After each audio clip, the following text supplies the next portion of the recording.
All right, today's project is to make our platform. So we've got this pine. Now I managed to pick this up pretty cheap.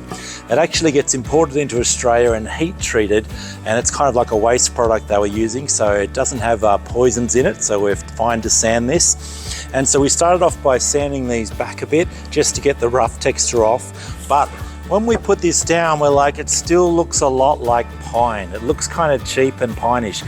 And what we really wanted to create was this effect that we're using old wood throughout this to match the lovely cedar here. So we experimented with a whole lot of different things. We started using paints. We rubbed the paints off. We sanded the paints off. We tried various stains. I looked online, looked on Pinterest to try and find a way to do it. And I'll show you how we managed to do it, because this is the underside. I'm going to flip these over and you'll be able to see how we've managed to age these so they look like nice old timbers. So if we have a look at this, hopefully this comes up nice on camera.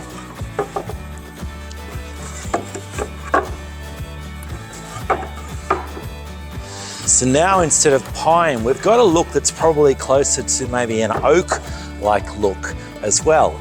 And so we had to use a few techniques to get this. Now the big key to start with is you need to use a lime wash to start. And that was the big breakthrough. So we got this one here, which is the deck and exterior stain in the beach house. Now there's another grey version you could get. I think both would work quite well. When you actually put this stain on, it feels like you're not really doing much until you stand back and you let it dry, and you can see that the timber's just a bit more pale and it looks a bit older. So that's the first stage. So we'll show that in one of the shots, and you'll see the first stage being painted there, and we're just kind of slapping it onto the timber, and it's going to give it that lovely kind of grey look. But just by itself, it still looks too neat.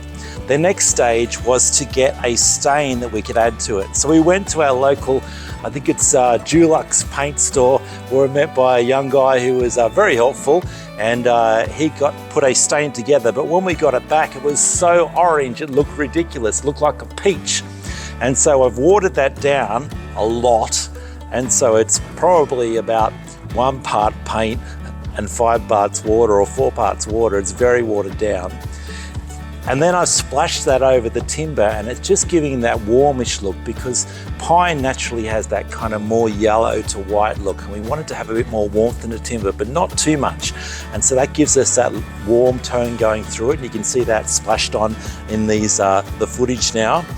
And then it was still looking too neat, and we wanted to make it look old. So what I did is I got some wax, some black wax here, got a cloth, and then very, very lightly, it's a bit like shoe polish, this stuff, so you got to only put the tiniest amount on the cloth and then start rubbing it into the actual timber. And that's what gives us these kind of dirty marks and highlights this grain, the dark look here, which gives us that kind of speckle. And then just final finishing touch, I felt like it needed a little bit more warmth, so I got some brown wax as well, and also gave that a little bit of rubbing, which gives a bit of a red tone, orangey red tone to the timber. And the end result I'm really happy with. It certainly looks like aged timber, and a lot better than the original pine that we started with. Now I skipped just an important step, and that was we got the drill with a wire brush on it, and Jimmy's been doing this, and so he's going along and he's running the drill along the grain of the timber, and it's essentially eroding away at the timber there and exposing the grain, and that's really helped for the grey original stain to actually soak into the grain of the board, and you can actually see it highlighting the grains in the board in this shot. Make sure you wear eye protection, because these little bits of wire can fly out. And then we applied the grey, and then the following steps. And so very happy with this. We're about halfway through. We're going to do this to the timber crates that we're going to create to go on this shelf as well. But this is how we've turned pine that looks very white and new into a kind of an older oak looking board. We also roughed up the ends as well. We got a bit of a grinder with a sanding pad there, and rough up the ends, so they look like they've come out of a barn, recycled timber. Fantastic project to work on, a lot of fun.